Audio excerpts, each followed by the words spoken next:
Bona nit, gràcies per ser aquí. Anem a començar aquesta darrera sessió d'enguany del cicle Dilluns de Poesia, que tenim el plaer d'acabar amb l'amic Antonio Gamoneda. Muchas gracias, Antonio, por venir. El mes passat va estar aquí en Vial Mesquida i avui acabem amb l'Antonio Gamoneda. Antoni Marí, poeta, assagista, escriptor, ell és editor també, és editor de la col·lecció de poesia de l'editorial Tusquets i ell ha estat editor dels dos darrers llibres d'Antonio Gamoneda, bon amic d'Antonio Gamoneda, i per això vam pensar en ell per presentar Antonio Gamoneda. Malauradament l'Antoni l'han operat aquestes darreres setmanes i comptàvem que si no hi havia novetat pogués venir avui, però no ens ha pogut acompanyar i és per això que llegirem la seva presentació, que després podreu també tenir vosaltres en el llibret que, com és habitual, acompanya aquesta sessió.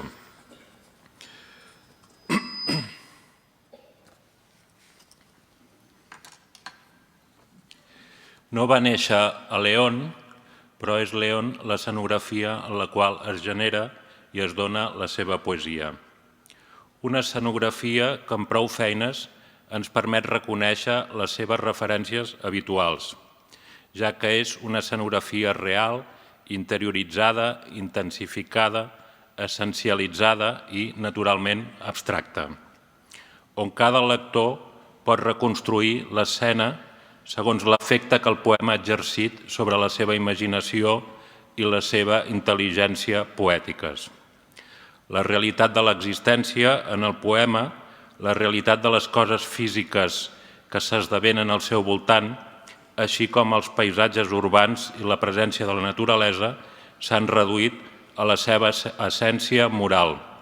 El perfil que la consciència, atenta a qualsevol canvi i a la permanència, ha construït de la realitat. Res aquí no és identificable i, en canvi, tot és real, objectiu i gairebé immediat, com la memòria, el buit, la solitud, el fred, la mort o l'absència. No és la seva existència, la del poeta, el que s'esdevé en el poema, encara que tota escriptura sigui autobiogràfica. No és l'assumpció del moment privilegiat, ni la presència fugitiva enredada entre els plecs de la memòria, ni la del temps succeït. És la vida. Però no com succeeix diàriament, ni com s'ofereix a l'enteniment, ni tan sols el que s'esdevé a la seva experiència. És el pòsit de tot això, alliberat de qualsevol contingència, el que succeeix en la poesia de Gamoneda. I és aquest pòsit, com a estratificació geològica, el que emergeix en el poema i que arrossega amb ell tot el seu cercle hermètic de sentit. Sentit de nou, ara, en l'hora del poema. I amb tot, poema i experiència s'identifiquen i es confonen en aquesta presència real i metafísica que va i continua sent, transformant-se i mantenint-se en la paraula del poema i en la memòria i la realitat que la van fer possible.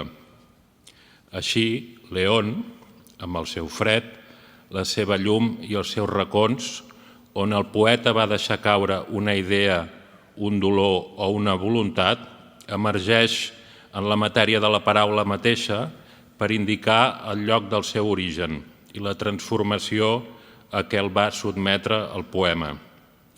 Res no es pot reconèixer en el que va ser, i tot i això, tot és una presència que sembla venir de lluny i que s'instal·lés aquí, immediata, com el dolor, la mort i les pèrdues que tant sotgen el poeta. Així, el lloc de la feina diària, on creix l'esperança en la humanitat, a l'ensenyament i la pedagogia. La Fundació Serra Pambley, que va instruir Va educar i va formar, continuant els exemples de la Institució Lliure d'Ensenyament, a intel·lectuals, obrers, ramaders i agricultors. La fundació que va convertir la feina en ideal, l'obligació en llibertat i la cultura en necessitat. La fundació a què el 1936 li van ser confiscats els béns i afusellat i depurats directors i docents. La fundació on tants anys va treballar el poeta és emblema de la destinació del perdut, també del guanyat, de l'absència i del buit de sentit, de l'irrecuperable de tot. Així, l'apropiació íntima de la llengua i l'experiència pròpia de la paraula escrita, la confiança en la seva expressió i el coneixement dels seus límits, és la presència vital agonitzant que sorgeix en la poesia de Gamoneda amb una materialitat visible i densa com les empremtes d'animals antics sobre la neu o com l'hivern en les branques immòbils. És la paraula, finalment, amb tota la seva limitació i la seva capacitat persuasiva, la que fa visible l'invisible, la que manté ferma la construcció d'aquesta experiència vital que no necessita cap referència, ja que és ella mateixa la seva pròpia referència i en ella està la realitat. Antoni Marí.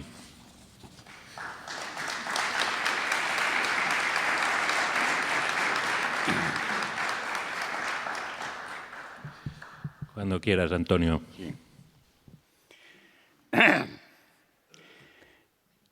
Buenas tardes a todos, amigas y amigos. Me siento muy bien en Barcelona. Podía sentirme todavía mejor si no se hubieran dado algunas circunstancias que personalmente me han creado tristeza. Estoy refiriéndome a la muerte reciente de mi amiga, más que agente, Carmen Balcells. En fin, disculpen esta.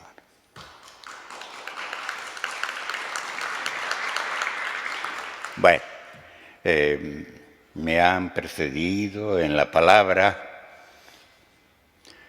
otra amiga y otros dos amigos.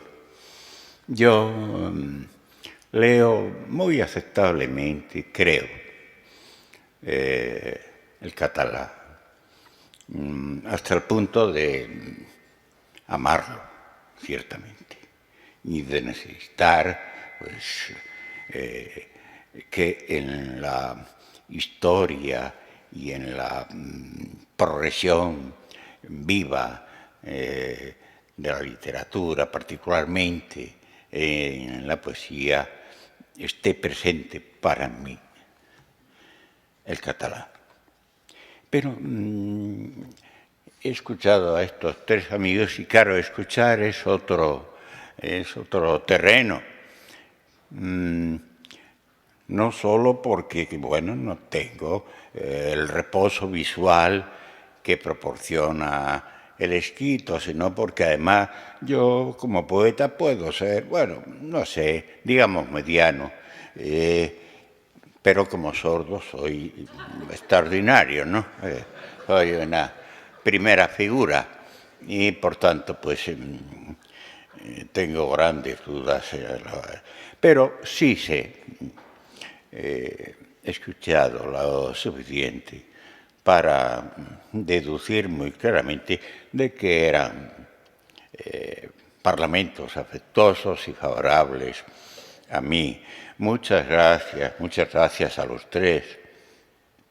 Bien entendido que a esta gratitud tengo que unir algunas reservas, porque quizá pueden haber creado con su generosidad expectativas que luego yo no sea capaz de cumplir. Pero bueno, ese es el riesgo que tenemos todos y ojalá fuera ese el mayor de nuestros riesgos, de cada día, ¿no?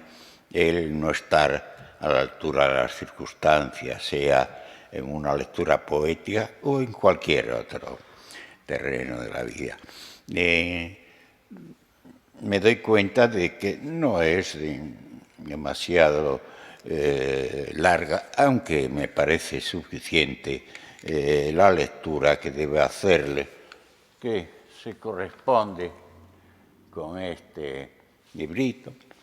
Me parece usual en el curso que se ha extendido sobre todo este año y que, bueno, pues ciertamente me siento muy... Es un objeto al cual estoy ahora mismo empezando a cogerle cariño. Pero también me ocurre otro tanto con todos vosotros. Pero decía que como no es muy larga la relación de poemas que debo leer, me voy a permitir unas palabras, no muchas, no, pocas, orientadas a deciros lo que yo entiendo que la poesía pueda ser, lo que yo entiendo que la poesía pueda ser. Hago advertir el carácter condicionado que tiene esta manera de decir. Aproximarme a lo que pueda ser. Es decir, que en ningún caso voy a decir lo que es. Estaría bueno. Tengo la sensación de que no lo ha dicho nadie todavía de una manera completa y total y, digamos, que incuestionable, porque aproximaciones tan espléndidas como puede ser la de Juan de Yepes o San Juan de la Cruz, cada uno que le llame como quiera, cuando nos habla el frailecico apaleado, bien apaleado en Toledo por sus hermanos en Cristo, creía que estaba hablando de la experiencia mística. Y sí, estaba hablando de su experiencia. Lo único que ocurre que aunque ciertamente se tratase de una experiencia mística, a mi entender, es inseparable de una experiencia poética y más bien podríamos decir que es la misma cosa. Y San Juan hablaba de un no saber sabiendo. Es una aproximación, no llega a ser una definición. Hay luego cosas, hay muchas otras, podríamos llegar a Nietzsche, bueno, hay mucha gente, pero yo tengo preferencia, una preferencia que pudiéramos decir interesada por mi parte en la noción de Eliot, que nos dice que el curso generativo de la poesía es antes sensible que inteligible, o dicho de otra manera un poco menos sintética, pues yo podría añadir, para decir lo mismo, que la poesía es inteligible bajo condiciones de sensibilidad, lo cual no es exactamente lo mismo que la poesía se haga inteligible a partir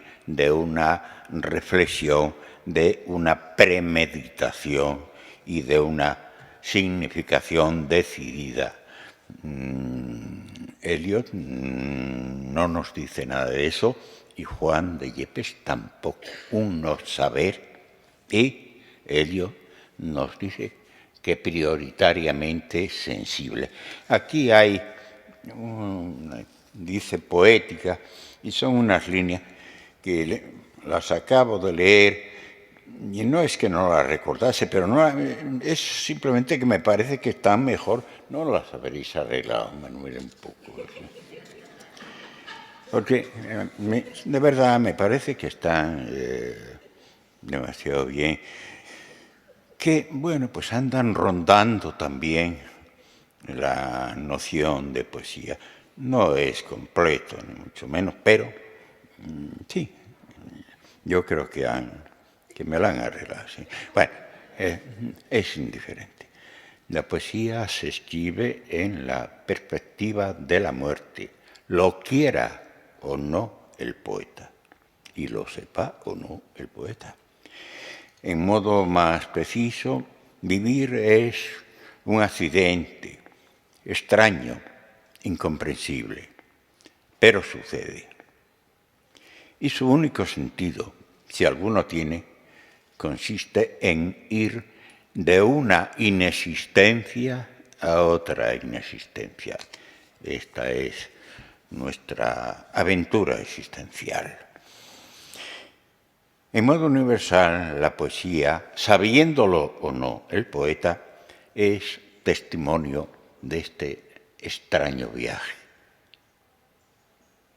Ir del no ser al no ser. Y digo yo aquí, parece ser que soy yo, tal testimonio procede del pensamiento impensado. Y aclaro un poco, de un pensamiento subyacente. Y este pensamiento, desde mi punto de vista, y creo que también este punto de vista está implícito en las citas que he hecho de Yepes y de Eliot, el pensamiento subyacente es algo muy semejante al no saber, sabiendo de Yepes, o a esa expresión que es inteligible y sin embargo tiene su fundamento en algo que no es por sí mismo inteligible, pero que desencadena la condición de inteligible, que es la sensibilidad. ¿Y en qué consiste esta sensibilidad? Pues eso también es opinión mía, pero claro, yo no invento nada, porque ya el propio Aristóteles nos lo dice. Dice que los primeros poetas arrancaron de los ritmos. El ritmo es la sensibilidad de la que habla Eliot, es evidente. Parece que no andan muy en desacuerdo Aristóteles y Eliot. Y bueno, muy secundariamente, yo tampoco ando en desacuerdo. Y sigo yo diciendo aquí que claro, este impulso generador que tiene, lleva consigo una rítmica, supone que el poeta es capaz de pensar rítmicamente, subrayo. Pero pensar rítmicamente es ya estar en relación con la palabra, si no, no podría tener, aunque estuviera todavía en el espacio cerebral, no podría tener datos de sensibilidad. Bien. Entonces, yo creo que, bueno, con torpeza, ya lo sé, pero que estamos aproximándonos a una conclusión que es la que yo quería, bueno, plantearme y que es un tantillo arriesgado hacerlo, pero lo hago. Y es lo siguiente, a mí en particular, digo en particular porque me concierne a mí, no porque sea un caso principal, pero existen demasiados poetas, a mi juicio, que hablan con cierto desprecio, con ciertas reservas de la condición críptica de la expresión ininteligible de la palabra, de la falta de realidad. Y yo digo, no. Claro, esto suele coincidir con poetas de signo realista, que se suele decir. Bueno, yo respeto y hasta entiendo que hay grandes poetas dentro de los que tienen el signo realista. Pero el signo realista es algo muy distinto de realidad. No hace falta que lo explique. Realismo es una inclinación, realidad puede ser una creación. Mejor dicho, no hay realidad si no se crea una realidad. Para abreviar, yo lo he hecho ya alguna vez más, pues viene bien un ejemplo, como puede ser Federico García Lorca, pienso que es su enorme poema El llanto por la muerte de Ignacio Sánchez Mejía, habla de toros celestes.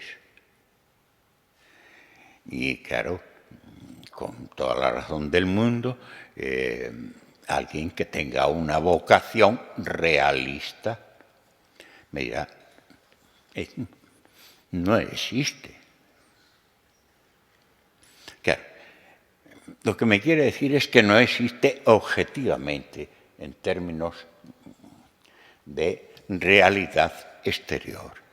Pero yo añado, en el momento en que García Lorca ha colocado en nosotros, en nuestro espacio mental, los toros celestes, esos toros ya tienen una existencia intelectual. Y una existencia intelectual me parece que es una realidad como la copa de un pino.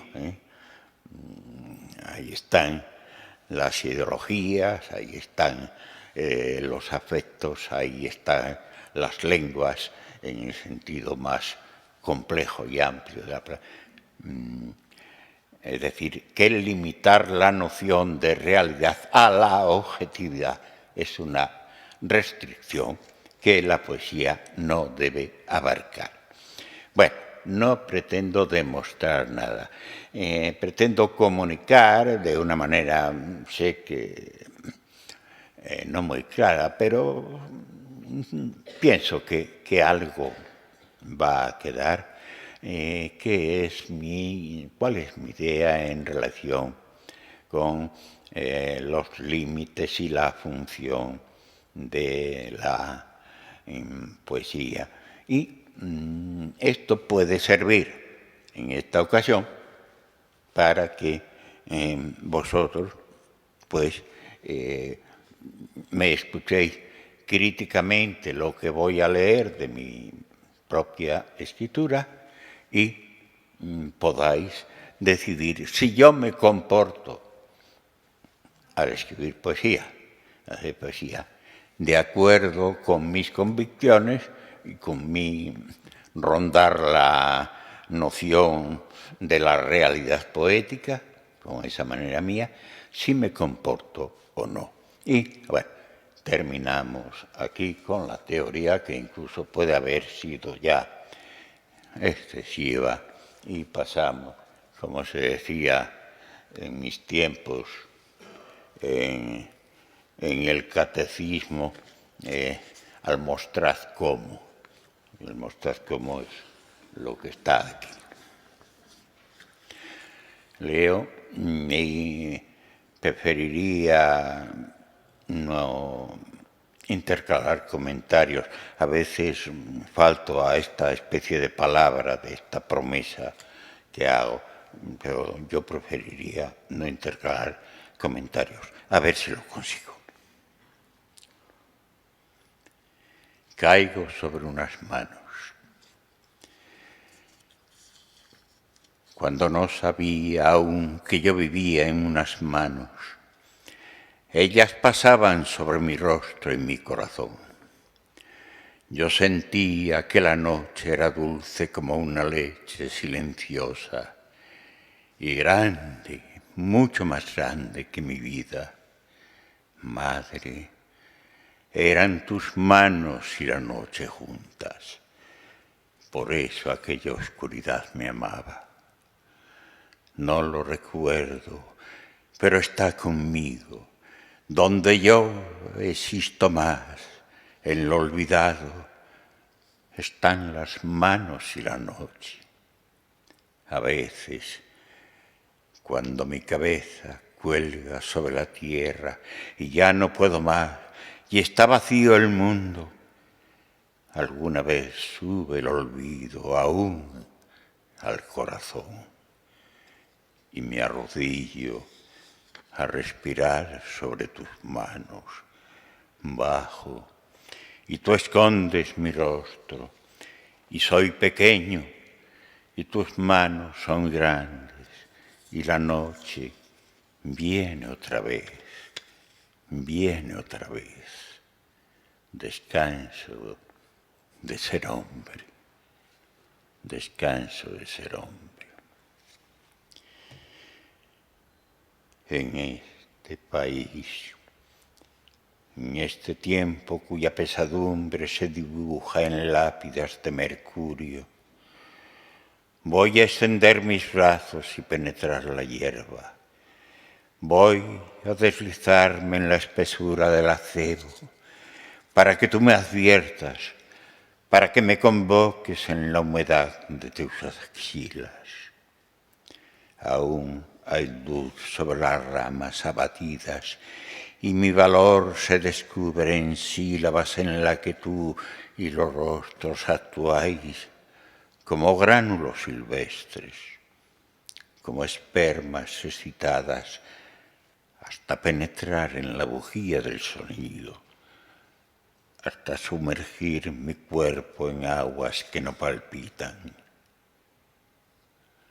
No es una glorificación, no es que la púrpura haya caído sobre mis huesos, es más hermoso y antiguo alentar sobre el vinagre hasta volverlo azul, adelantar un cuchillo y retirarlo húmedo de una exudación que dignifica al esgrimidor. Agradezco la pobreza para que la pobreza no me maldiga y me conceda anillos que me distingan de cuando fui puro y legislada en la negación. Huelo los testimonios de cuanto es sucio sobre la tierra y no me reconcilio, pero amo lo que ha quedado de nosotros. Estoy viejo de mí mismo, pero hay estigmas. Han llegado los visitantes, hay hormigas debajo de las llagas. Siento la fertilidad que se refugia en la ira de mis cabellos y oigo el deslizamiento de las especies que nos han abandonado. He cesado en la compasión, porque la compasión me entregaba a príncipes cudeas medallas se hundían en el corazón de mis hijas. Lloré con los príncipes una destilación que será nociva para ellos, pero excitante y dulce en la población, como lo es el zumo reservado en vasijas muy oscuras. No recurriré a la verdad, porque la verdad ha dicho no y ha puesto ácidos en mi cuerpo. ¿Qué verdad existe en el vientre de las palomas? La verdad está en la lengua o en el espacio de los espejos.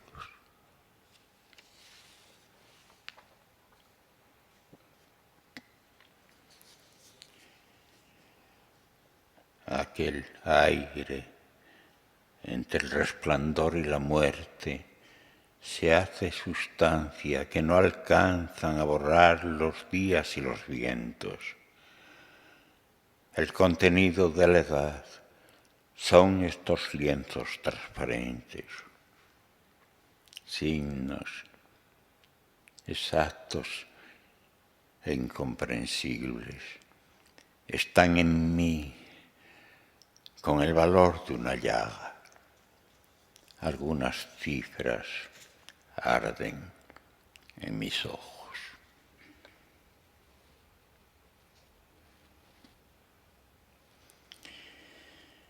El animal perfecto es feliz en los claustros y su lengua es melodiosa en el llanto. Es feliz en la noche. Entra en hembras amarillas que lloran sobre la nieve. Hembras amarillas entre los colectores y las tumbas. Paz en mis ojos.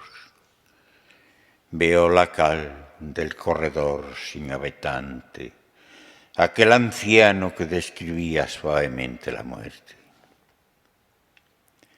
En otros días, grandes en otra luz, del corredor desciende un torrente de lilas.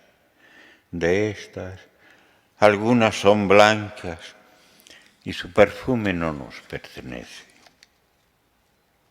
La hierba aumenta ante las ménsulas.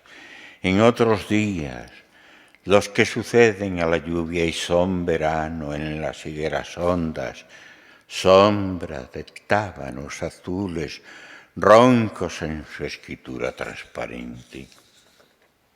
Y huyen ciertas serpientes, las desovadas en letinas fértiles, altas sobre las más lentas, las que agonizan en las uñas del animal perfecto. Aquí, en los patios eclesiásticos, he mirado el fluir de los pájaros y ahora es sábado en la nieve. Paz en las tapias inmóviles.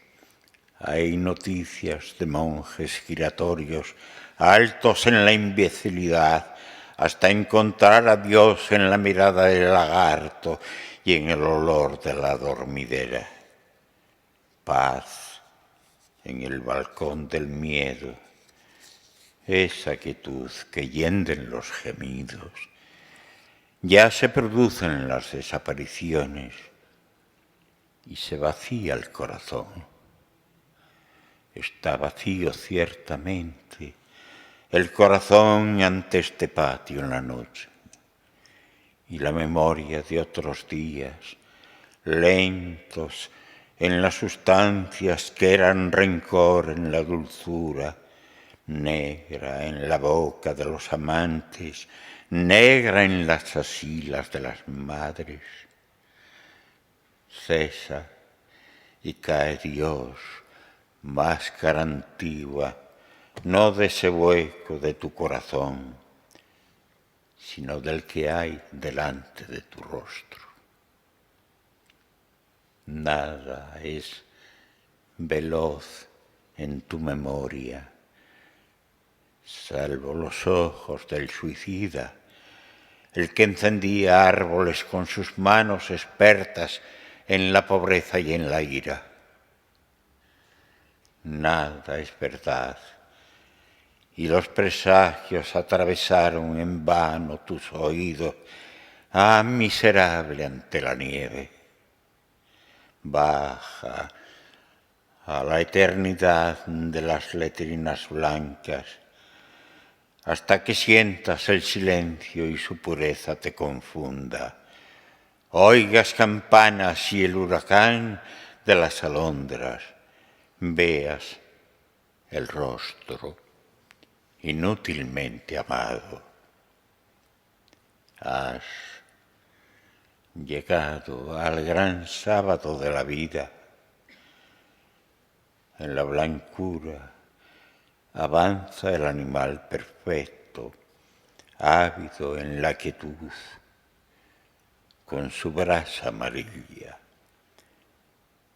Cesa en su llanto melodioso y suavemente orina.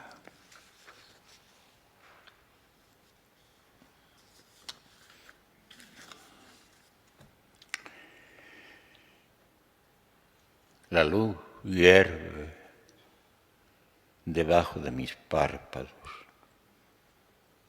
De un ruiseñor absorto en la ceniza, de sus negras entrañas musicales surge una tempestad. Desciende el llanto a las antiguas celdas. Advierto látigos vivientes. Y la mirada inmóvil de las bestias, su aguja fría en mi corazón. Todo es presagio. La luz es médula de sombra. Van a morir los insectos en las bujías del amanecer. Así arden en mí los significados.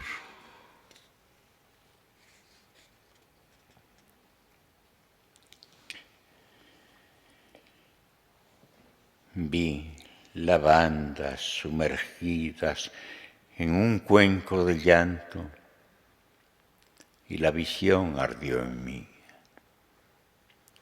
Más allá de la lluvia vi serpientes enfermas, bellas en sus úlceras transparentes, frutos amenazados por espinas y sombras, hierbas excitadas por el rocío. Vi un ruiseñor agonizante y su garganta llena de luz. Estoy soñando la existencia y es un jardín torturado. Ante mí pasan madres encanecidas en el vértigo. Mi pensamiento es anterior a la eternidad, pero no hay eternidad. He gastado mi juventud ante una tumba vacía. Me he extenuado en preguntas que aún percuten en mí como un caballo que galopase tristemente en la memoria. Aún giro dentro de mí mismo, aunque sé que voy a caer en el frío de mi propio corazón.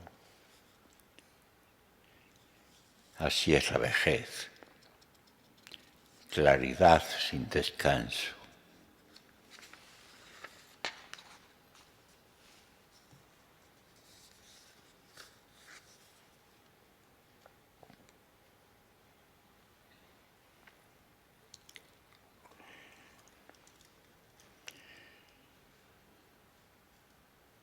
Yo estaré en tu pensamiento. No seré más que una sombra imprecisa. Habré existido en un instante en que la alegría y la piedad ardían en tus ojos. Pero también quiero permanecer desconocido en ti. Desconocido, simplemente envuelto en tu felicidad. Tú, distraída en tu luz, y yo apenas viviente en ella, y así, imperceptiblemente amado, esperar la desaparición. Aunque quizá estamos ya separados por un hilo de sombra, y cada uno está en su propia luz, y la mía es la que tú vas abandonando.